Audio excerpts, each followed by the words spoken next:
Hello guys, welcome to my channel. My name is Arjun S Pawar. Guys, आज हम लोग determinant की एप्लीकेशंस को डिस्कस करने वाले हैं। जो आज का टॉपिक है हमारा वो है applications of determinants and matrices. ठीक है गाइस, इससे प्रीवियस वाली वीडियो में मैं आपसे डिस्कस कर चुका था गाइस कि इनवर्स कैसे फाइंड आउट करते हैं गाइस। ठीक है, with the help of determinant. Okay guys, आज मैं डिस्कस करूंगा इनवर्स ही फाइंड आउट करना था, लेकिन अब इसमें कुछ केसेस हैं। वो केसेस क्या है? यदि मैट्रिक्स सिंगुलर मैट्रिक्स आ जाए तो हम कैसे मैट्रिक्स का इनवर्स को एडजस्ट करने की कोशिश करेंगे गाइस। आइए गाइस समझते हैं इस कॉन्सेप्ट को। देखिए गाइस क्या लिखा हुआ है। सबसे पहले आता है कंसिस्टेंट सिस्टम। कंसिस्टेंट, ये कंसिस्टेंट क्या होता है? कंसिस्टेंट का मतलब है जहां तुम्हें सॉल्यूशन मिल जाए। लिखा ना, इफ इट्स सॉल्यूशन वन और मोर एग्जिस्ट, यानी एक से ज्यादा जहां सॉल्यूशन एग्जिस्ट कर जाए उसे बोलते हैं कंसिस्टेंट सिस्टम। ठीक है गाइस, क्या बोलेंगे? Consistent system. इट मीन्स जहां पर डिटर्मिनेंट ए की value does not equal to zero आ रही है। It means non singular matrix. हमेशा ध्यान रखने, जो नॉन सिंगुलर मैट्रिक्स होते हैं वो सिस्टम को फॉलो करते हैं। कौन से सिस्टम को? कंसिस्टेंट सिस्टम को फॉलो करेंगे जो नॉन सिंगुलर मैट्रिक्स होंगे। लेकिन जो सिंगुलर मैट्रिक्स होते हैं वे फॉलो करते हैं इनकंसिस्टेंट सिस्टम को। और इनकंसिस्टेंट सिस्टम का मीनिंग होता है गाइस कि उसमें सॉल्यूशन डज नॉट एग्जिस्ट करेगा। If it's solution does not exist. उम्मीद करता हूं गाइस ये पॉइंट पे अब आपको अच्छे से क्लियर हो गया होगा। ठीक है, तो कंसिस्टेंट और इनकंसिस्टेंट के बारे में डिस्कशन था। अब आपके पास कुछ लीनियर इक्वेशंस लिखी हुई हैं।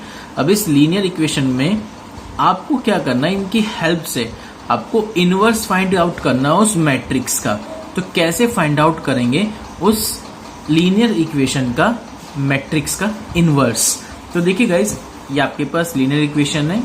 a1x plus b1y plus c1z equal to d1, a2x plus b2y plus c2z equal to d2, a3x plus b3y plus c3z equal to d3। ठीक है, यहाँ पे आपने a, x और b, यानी ये जो बनाते हैं ना a वाला मैट्रिक्स कैसे लिखते हैं ध्यान रखो। जो मैट्रिक्स लिखा जाएगा ये वाला मैट्रिक्स, उसको आप ऐसे लिखेंगे a1 b1 c1, a2 b2 c2, a3 b3 c3। तो इस तरह से लिखते हैं a1 b1 c1, a2 b2 c2, a3 b3 c3। ये हो गया गाइस।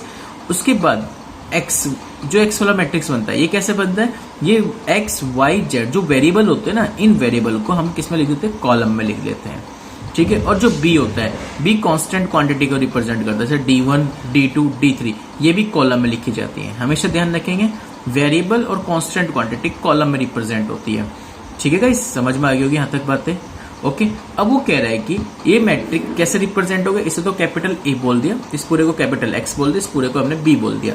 तो ये लिखा जाता है कैसे? ए एक्स इजकल टू बी, यानी ए की प्रोडक्ट जब मैं एक्स से करूंगा तो क्या जाएगा? इक्वल टू बी के।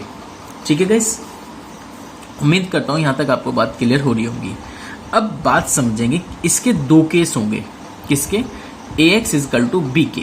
पहला case, if A is a non singular matrix. सब तो इनवर्स एग्जिस्ट कर जाता है, क्योंकि हमने पीछे करने की कोशिश की कि जब A is a non singular matrix होता है तो इट मीन्स डिटरमिनेंट ए की value does not equal to zero होती है, तो इनवर्स तो विल बी एग्जिस्ट, यानी वहां से इनवर्स निकल जाएगा। इनवर्स निकल जाएगा तो हम वहां से x की वैल्यू फाइंड आउट कर लेंगे।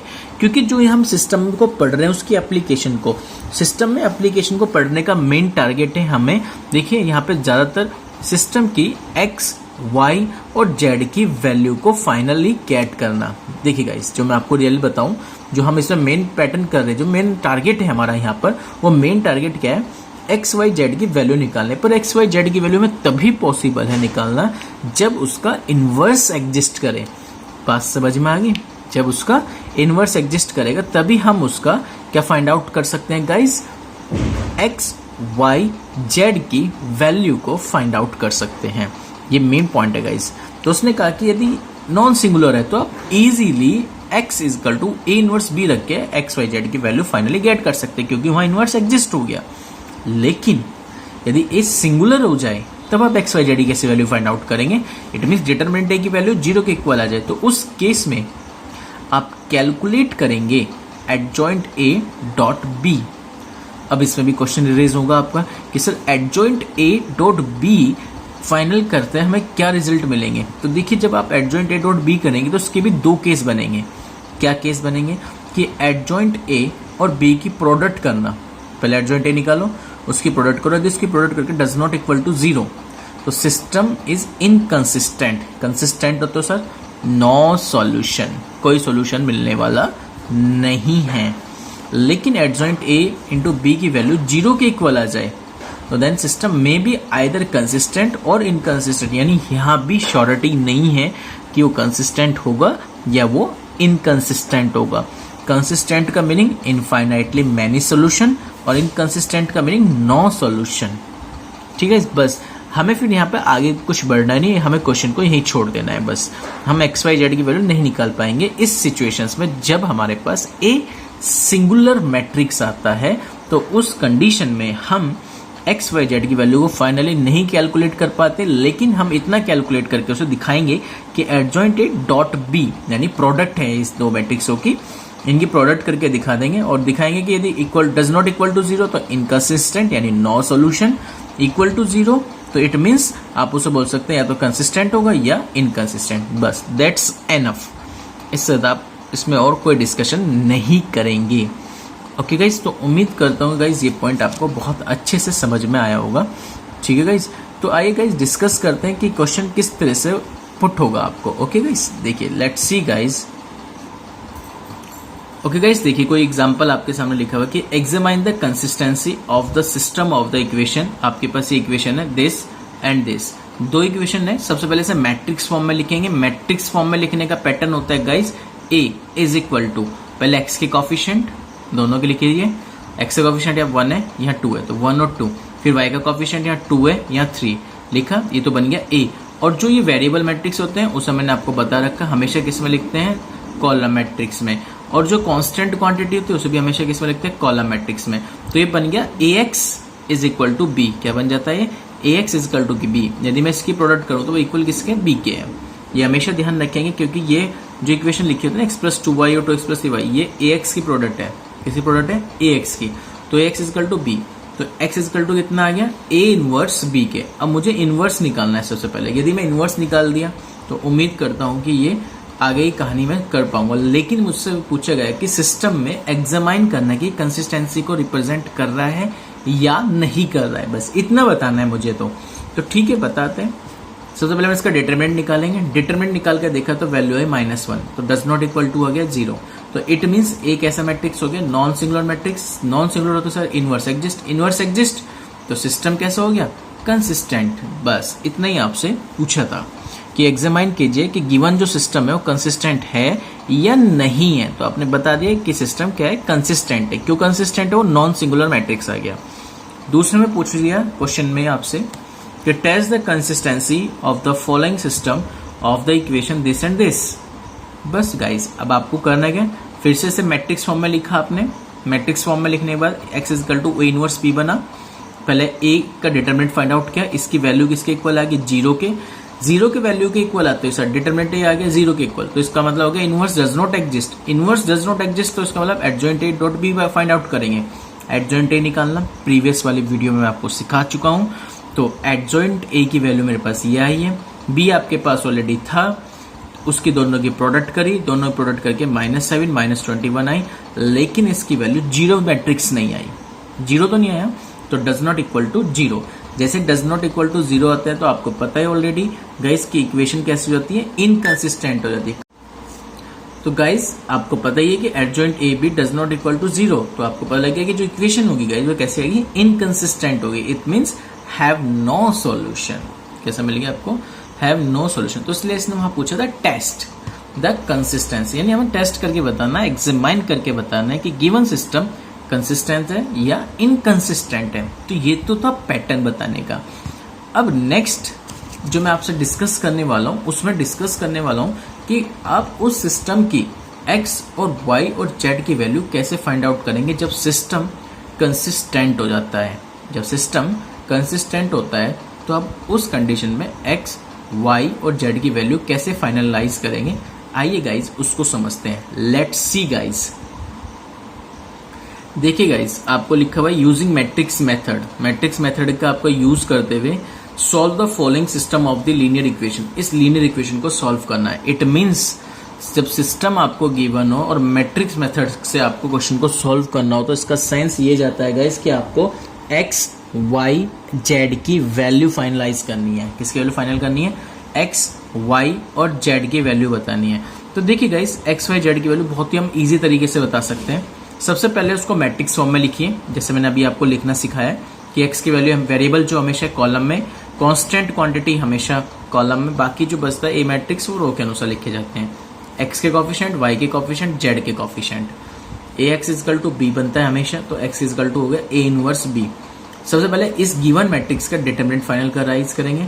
जब आप इसे फाइनलाइज करेंगे, डिटरमिनेंट ए की वैल्यू वाई माइनस की 41, जो की वैल्यू क्या आती है? Does not equal to 0। ठीक है गाइस, अब मुझे इसका इनवर्स एग्जिस्ट कर गया। जैसे इनवर्स एग्जिस्ट कर गया, क्यों कर गया? क्योंकि सिस्टम कैसा आ गया? कंसिस्टेंट हो गया।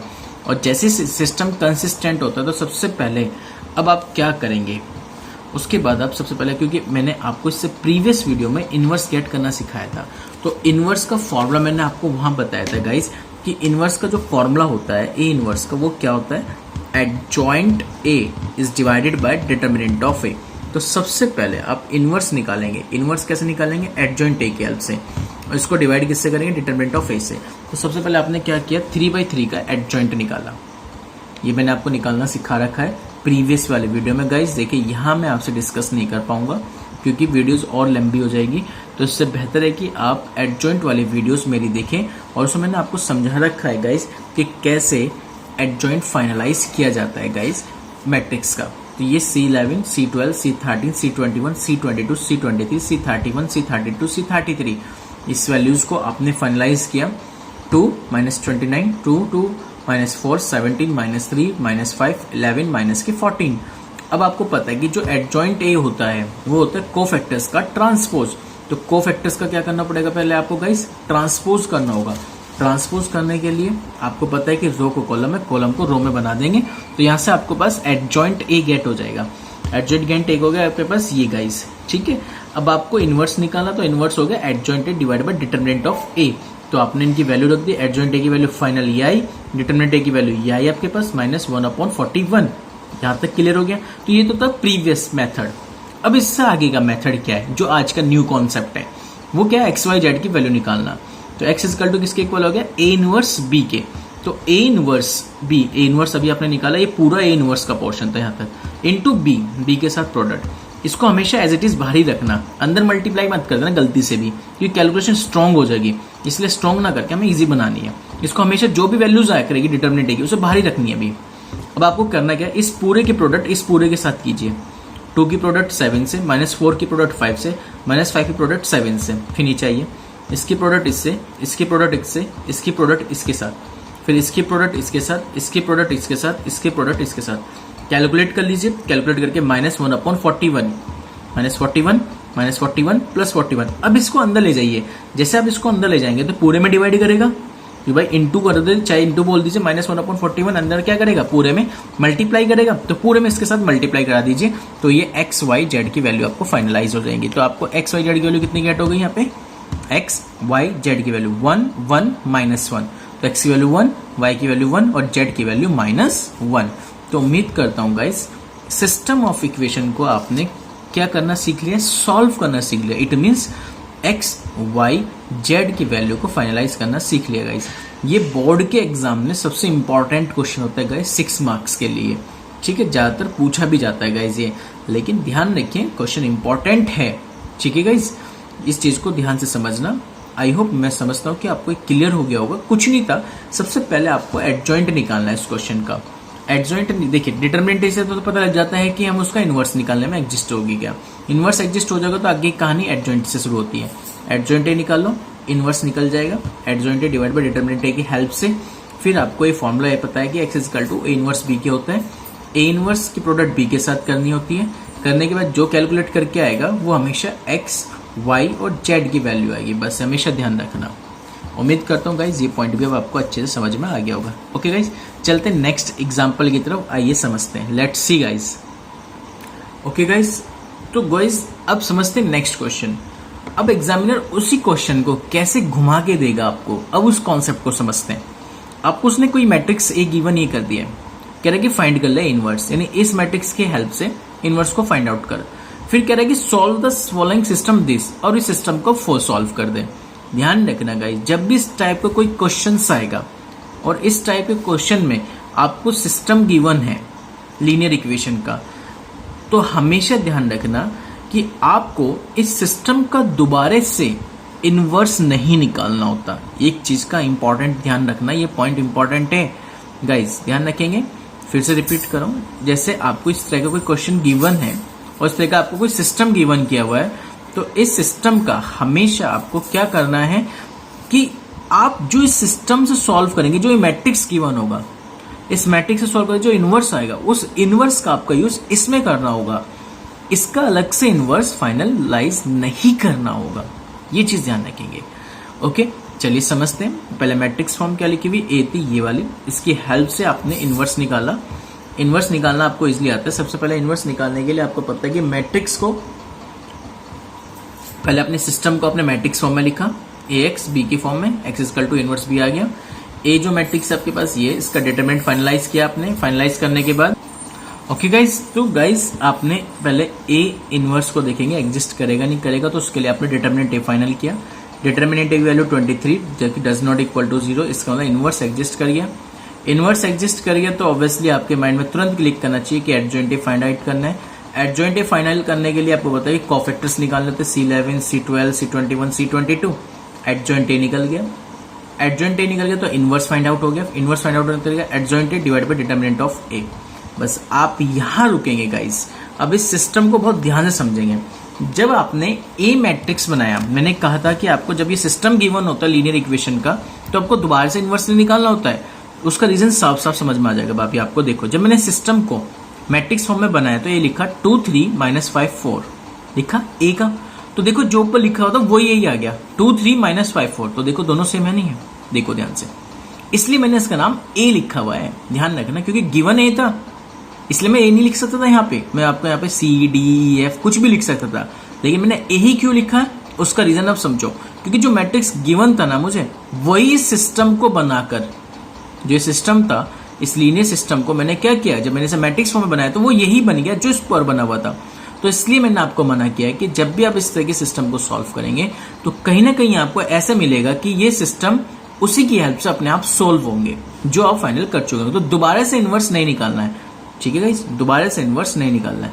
आपको कुछ क्वेश्चन ऐसे भी मिलेंगे कि दो मैट्रिक्स मिल जाएंगे ए और बी, जिसकी प्रोडक्ट का मुझे यूज इनवर्स में करना होगा। काफी इंपॉर्टेंट है गाइस, वे भी क्वेश्चंस मैं कराऊंगा आपको स्पेशल उस क्वेश्चनों को, लेकिन इंपॉर्टेंट रूप में, ठीक है ना।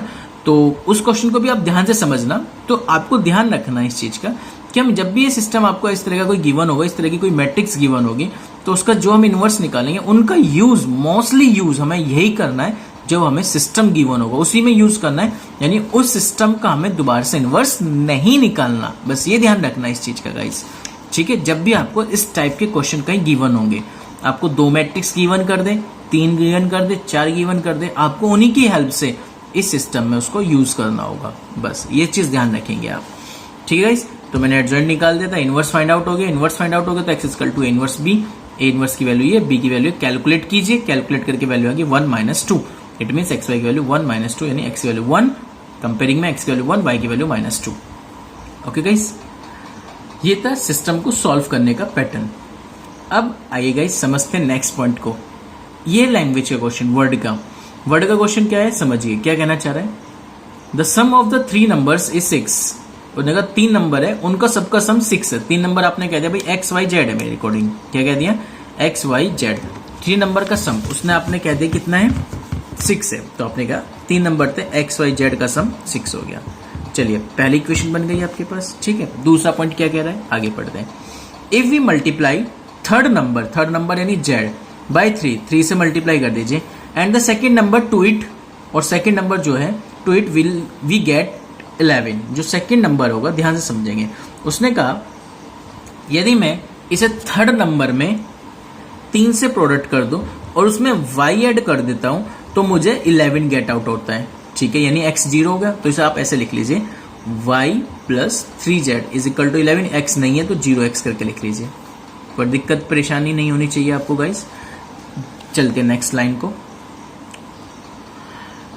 अब आता है क्या है नेक्स्ट में, by adding first and third, जब मैं फर्स्ट और थर्ड को ऐड करता हूँ, फर्स्ट और थर्ड यानी एक्स और जेड को, तो कह रहा है कि numbers we get double of the second number. तो सेकेंड नंबर का क्या होता है, डबल हो जाते हैं। यानी जब मैं फर्स्ट यानी एक्स, थर्ड यानी जेड को सम करता हूं तो वो जो नंबर है सेकंड उसका क्या हो जाते हैं, डबल हो जाते हैं। तो उम्मीद करता हूँ ये पॉइंट पे आपको क्लियर हो गया होगा। तो x minus 2y plus z is equal to 0, ये इक्वेशन बन के आ गया आपके पास थर्ड। बस 3 लीनियर इक्वेशन आ गई आपको, 3 सिस्टम की, दिस आपके पास यही और दिस, ठीक है। 3 इक्वेशन आते हैं सर, ये सिस्टम बन गया आपके पास लीनियर इक्वेशन का। तो बस आपको क्या करना है गाइस, एक्स वाई जेड की वैल्यू फाइंड आउट करनी होगी, किस मेथड से, मैट्रिक्स मेथड से। बस गाइस ये करना आप सीख ही गई हैं। बस आपको सिस्टम बनाना आना था, वो मैंने सिस्टम बनाना सिखा दिया आपको कि सिस्टम कैसे बनाया करते हैं। तो सिस्टम तो बन गया आपके पास। अब आप डू योर सेल्फ करके आपको करना क्या है, इसमें एक्स वाई जेड की वैल्यू फाइनलाइज करनी है, और वो फाइनलाइज करनी है आपको इजिली आती है, क्योंकि गाइज आज का टॉपिक हमारा इसी पे डिपेंड था कि हम कैसे एक्स वाई और जेड की वैल्यू को फाइनलाइज करते हैं। ओके गाइज, तो गाइज लगभग ये चैप्टर आपका पूरा हो चुका है कंप्लीट। तो मिसलेनियस तक बल्कि आप एनसीईआरटी से यदि प्रैक्टिस कर रहे हैं तो मिसलेनियस तक क्वेश्चन को आप अच्छे से डील कर सकते हो, लेकिन उसमें अभी डिटर्मिनेंट के प्रॉपर्टीज वाले क्वेश्चन रह गए हैं गाइज, जिसको मैं नेक्स्ट वीडियो में कवर करने की कोशिश करूंगा गाइज, ठीक है। या तो उसके लिए एक वीडियोस एनएफ रहेगी, या मैं इसे 2 वीडियोस में कवर करा दूंगा आपको, ठीक है गाइज। तो ये चैप्टर लगभग आपका कंप्लीट हो चुका है गाइज। अपनी प्रैक्टिस कीजिए, एनसीईआरटी से जो स्टूडेंट कर रहा है एनसीईआरटी से कीजिए, और जो आरएस अग्रवाल से अप्लाई कर रहा है आरएस से कीजिए, आरडी से कर रहा है आरडी से कीजिए। ओके गाइज, तो आज के लिए इतना ही। कोई भी डाउट परेशानी है गाइज तो आप मुझे कमेंट बॉक्स में कमेंट कर सकते हैं गाइज। आज के लिए इतना ही। Thank you so much guys, thank you. और हाँ, वीडियो को लाइक एंड शेयर जरूर कीजिए। Thank you so much guys.